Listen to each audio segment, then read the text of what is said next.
Help all kids learn and grow with PBS Kids. Thank you for supporting your PBS station.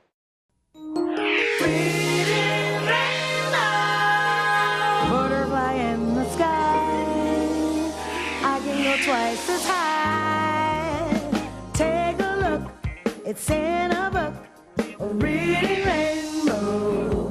I can go anywhere. Friends to know and ways to grow, a reading rainbow. I can be anything. Take a look, it's in a book, a reading rainbow. Reading rainbow.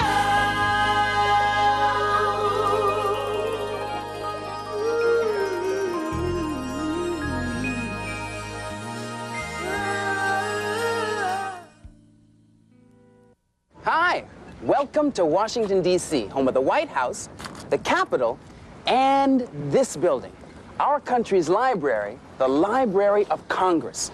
In here, there are books on everything from dinosaurs to galaxies in space. But that's not all. It's full of treasures. And today, we're going on a treasure hunt. When it started 200 years ago, the Library of Congress was a small place where people in government kept their books. Now, it's the biggest library in the world. You can find science fiction films, antique books, and even maps made out of seashells and driftwood. Every day, hundreds of people come to use the library. So to make sure everyone gets their chance, you don't check anything out. You look at it here.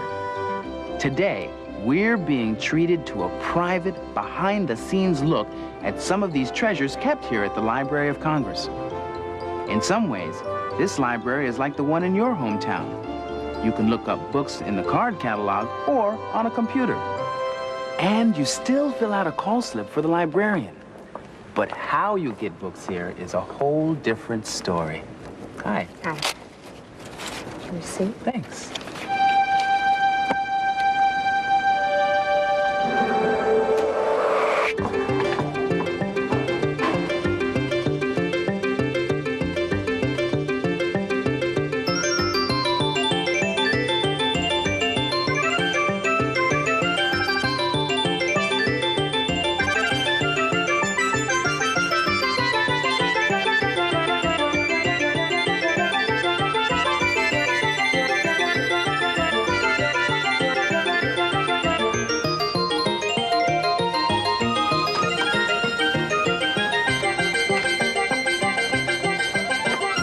Thank you.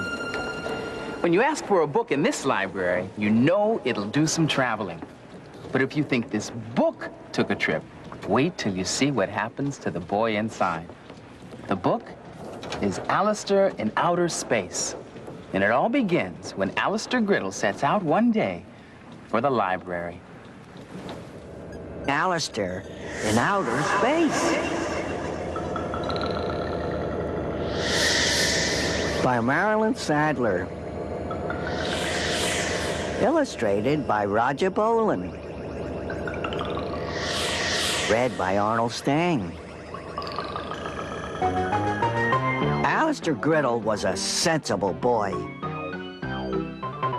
Every day he made a list of the things he had to do. Then he made a list of the things he did not have to do. He was always on time for school. The school clock was set by Alistair's watch. Alistair took especially good care of library books. He washed his hands before he read them so that he would not smudge the pages. And he always returned them to the library on time. One day, when Alistair was returning his books to the library, something unusual happened. He was picked up by a spaceship and whisked off into space.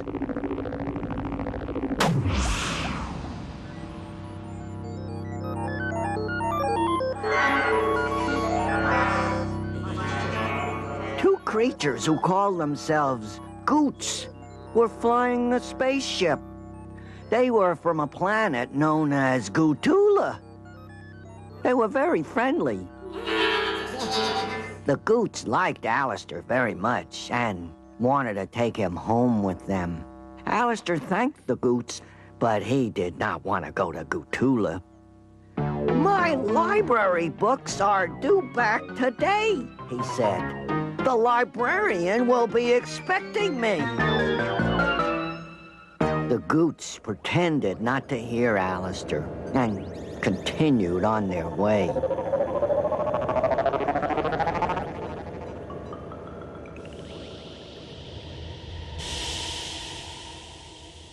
After a very short time, they landed on a planet they thought was Gutula. Then they realized that it was not Gutula. It was Trollabob. "We must have made a wrong turn," said the Goots. The Goots were very sorry.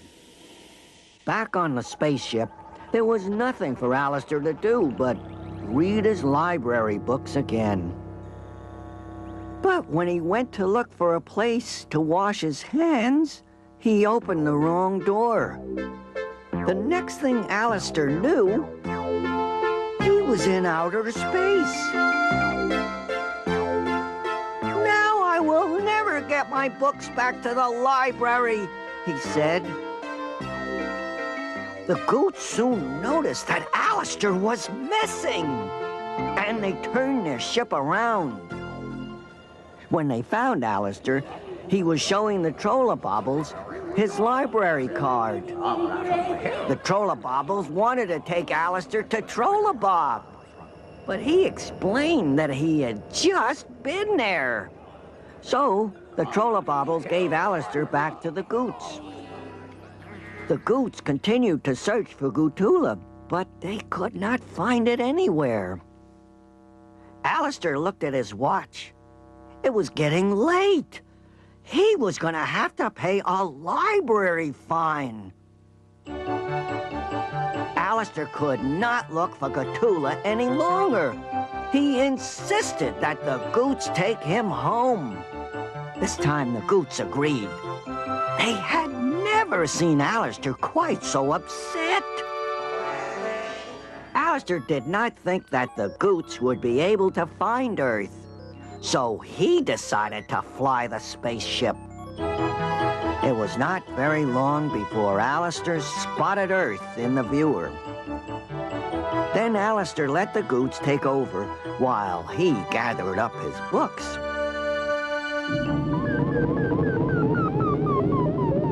He was very much relieved when they finally landed on Earth.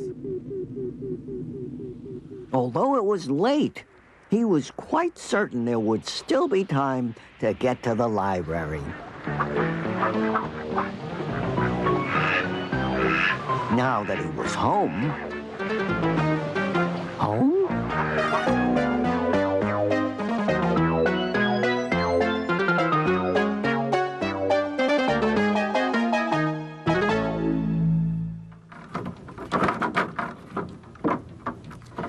If Alistair and the Goots had had a map, they might not have landed at the North Pole. Well, here in the geography room, there are maps, globes, and charts to help you find your way almost anywhere, from your own neighborhood to the craters of the moon. And here's Dick Stevenson, a guy who really knows his way around a map. Hello, Laverne. Hiya, Dick. Now, Dick, tell us, why did people first begin to make maps? Well, people have always wanted to know where they are, and they wanted to make maps of their area, where they live.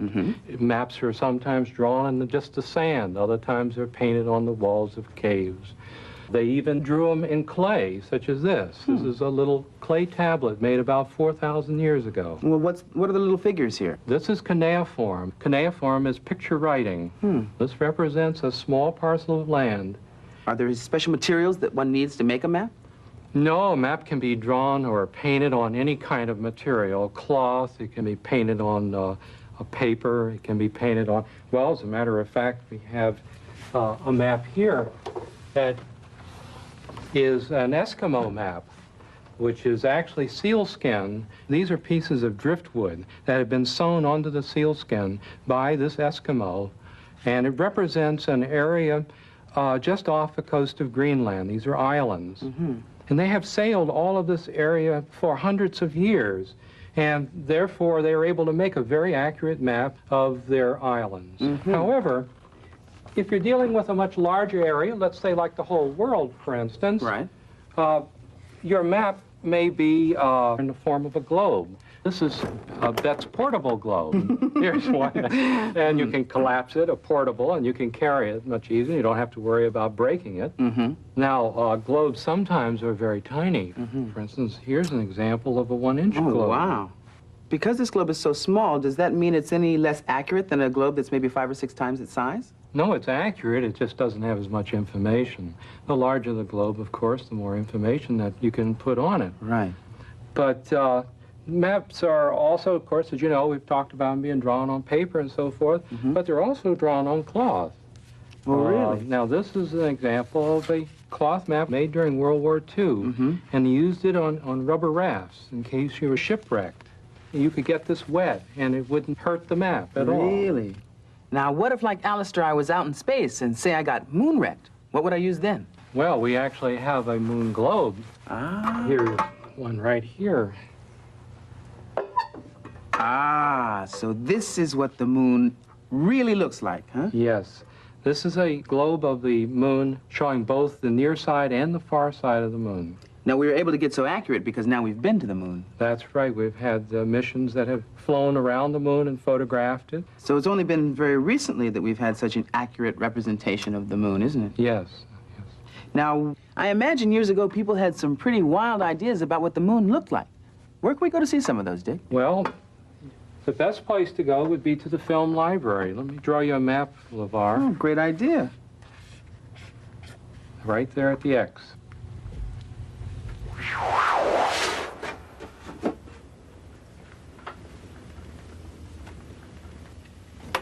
When you're ready, just hit that button, LeVar. Thanks, Kathy. This is where our nation keeps a copy of almost every film that's made. Film students can even find classics, like this one, about a trip to the moon. It's one of the very first science fiction films, and it's almost 100 years old.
What a great film. Kathy, Kathy, how do I rewind this? I'll take it, LeVar. Oh, thanks. You know, there's so much to discover in libraries. But one of the best discoveries is librarians. They know where everything is and how to find it. And they're always willing to lend a helping hand. Excuse me. Yes? I'd like to get... Well, I have one. It's my brother here who needs a library card. Have you ever had a library card? No. All right, a new library card. Then you'll have to speak to Mr. Conan. Conan? Yes, Conan, the librarian.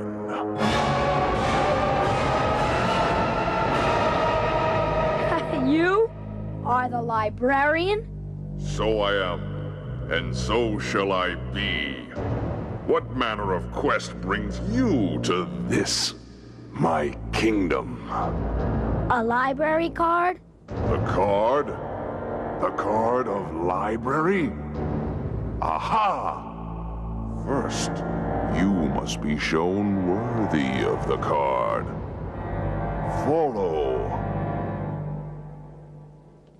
Now, you must prove your devotion to the ancient texts, for it is said, books are written to be read. Reveal to me the name of the last one you've studied. Well, you know, it's been vacation, so I haven't really gotten into reading any. What? Charlotte's Web? And why do you seek possession of the sacred card? I was hoping you'd tell me. A wise answer. We must begin with the quests and adventures of the ages. The writings of the sage Robert Louis Stevenson. Kidnapped. Treasure Island. Sagas of pirates and wild beasts. The work of the Lady Madeline L'Engle. A Wrinkle in Time. Have you courage for this, boy? I think so. But I fear for your strength. What if you're called bookworm or such? Bah! You would crumble. You are but a mere boy. No, Conan, no. I can handle it. I'm small, but I'm tough. So I am beginning to see. Come with me.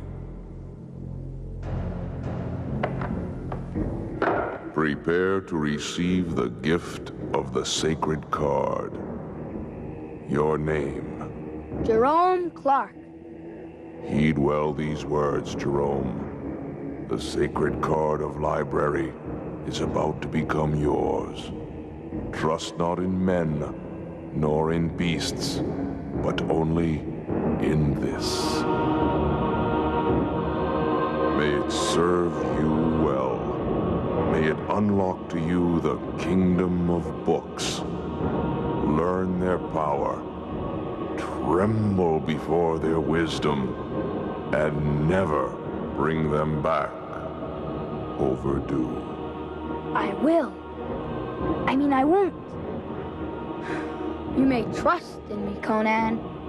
Prepare to choose your books.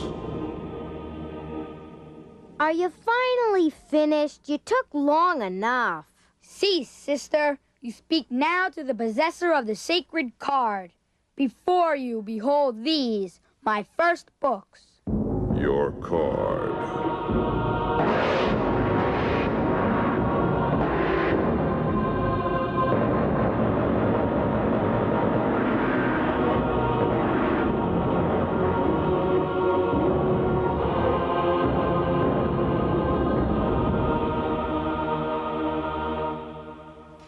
Good stories last forever, but the books they're written in don't. Books need to be taken care of and treated with love. And when a Library of Congress book needs repair, it gets special treatment. It takes a trip to the cleaners and comes home good as new. Now, this is an early American music book. One of the first steps in repairing a book is to actually wash it in water. In a few minutes, the dirt will actually begin to come out all around the leaf. A leaf is a page of a book, and it takes a lot of leaves to make up a book. Hi, I'm Tom Albro, head of the Rare Book Conservation Section of the Library of Congress. And our job is to fix and repair books. Barbara. Hi, Tom. Barbara's in the process of mending the leaf from a book that's torn its edge. And could you tell us a little bit about what you're doing? Yes, I'm in the process of checking the fit of the tear, and I can see that it's going to join up very nicely. So once I get this in position, I'm going to take one of these strips that I've torn from this Japanese tissue, and I'm going to paste it out very slowly and then position it along this torn edge. It will give a nice finished look, and the mend will seem to disappear into the paper. Once we fix the pages, we have to sew them back together again. The books are made up of sections. That's a series of folded pages. And Pam is right now sewing each section back together again. We have to be careful that we don't use too thick a thread, because if we do use a very thick thread, the back of the book would be thicker than the front of the book. The frame that she's using is a sewing frame, and it's a machine that's been in use for about 1,800 years and really has largely remained unchanged. It's one of the best methods for sewing a book by hand that is in existence today. This is a piece of vegetable tan goat skin, and we've selected this skin to do the covering for the book. It's very, very nice to work with. This is probably one of the most satisfying aspects of bookbinding, is to cover a book in full leather. Now the next step, to take a piece of cotton which has been wet and to very lightly apply that wet cotton to the skin. If you don't wet it, it would be very difficult to shape it the way you want to. I then apply the paste to the leather so that it saturates the skin, because if you don't, the leather might not stick. Now we have to very carefully place the book in position on the skin. Then we bring the other side over, and we begin to mold the leather right over the bands that you saw us sewing on the sewing frame. The next process that we're going to go to is gold tooling, and we're going to put a title right here in the spine of this book. Glenn, you want to tell us what's involved? Well, first, I have to press very hard with a hot tool into the leather to make a sharp impression. I have to do this for each letter. This is gold leaf. It's pounded very, very thin. It's thinner than paper. This gold, being so thin, wants to fly all over the place and will stick to anything. It's very important to have a steady hand and to keep the tools very straight so that the letters are not tilted. I take this rubber eraser, it's a special gold rubber, and wipe off the gold.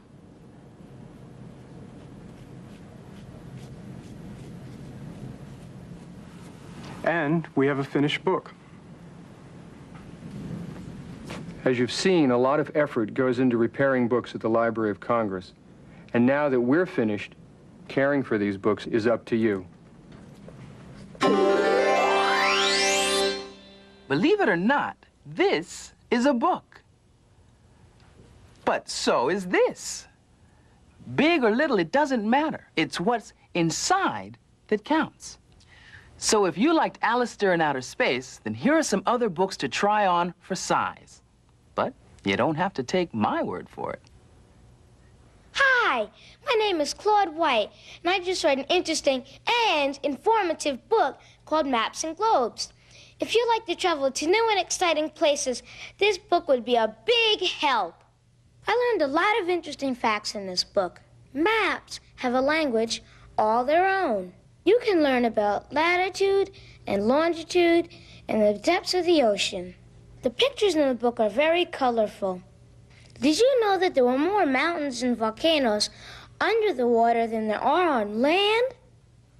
If you're one of those people who gets lost a lot, then catch the bookmobile when it's in your neighborhood and check out Maps and Globes. Hi, my name is Jay Scott. Are you interested in space travel and aliens? Well, if you are, you'll love this book, Commander Toad in Space. Commander Toad is bright and brave, brave and bright, and he has a very unusual crew. The characters in the story remind me of all the space movies I've seen. Do any of these names sound familiar? Mr. Hop, the deep thinker, and Jake Skyjumper. The ship Starwart's mission is to go where no spaceship has ever gone before, to bring a little bit of Earth to the unknown galaxies. You know, Commander Toad is not just one book, but a series of books. You can read them all. I know I will. Hi, my name is Molly Mandlin. Did you know that there's a place right in your neighborhood that's filled with treasures? It's the library, and you can learn about it in this book. Go check it out. Some of the treasures you can find are books. There are all different kinds of books in the library. Fiction or nonfiction, stories and adventures, science books and history books, and even biographies. Some people don't know, but you can borrow toys and puzzles from the library. You can also find computers in the library, but you can't take them home. Libraries are great places because you can have fun and learn a lot too. So go to your library and check it out.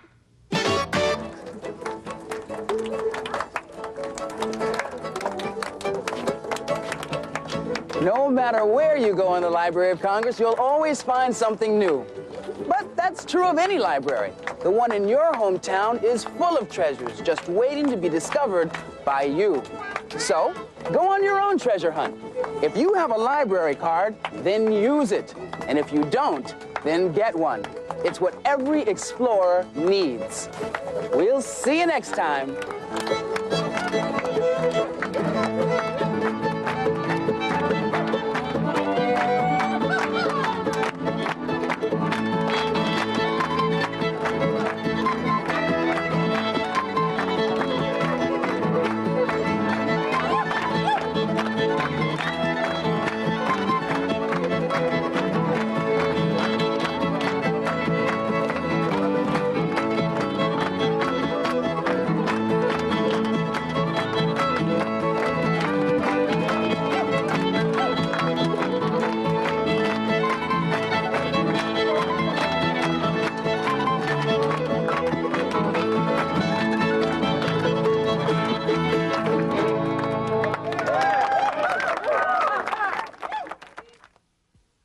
Today's Reading Rainbow books are Alistair in Outer Space by Marilyn Sadler, illustrated by Roger Bolin, published by Prentice Hall, Incorporated. Maps and Globes by Jack Knowlton, illustrated by Harriet Barton, published by Thomas Y. Kroll. Commander Toad series by Jane Yolen, illustrated by Bruce Deegan, published by Coward McCann, Incorporated. Check It Out, the book about libraries by Gail Gibbons, published by Harcourt Brace Jovanovich.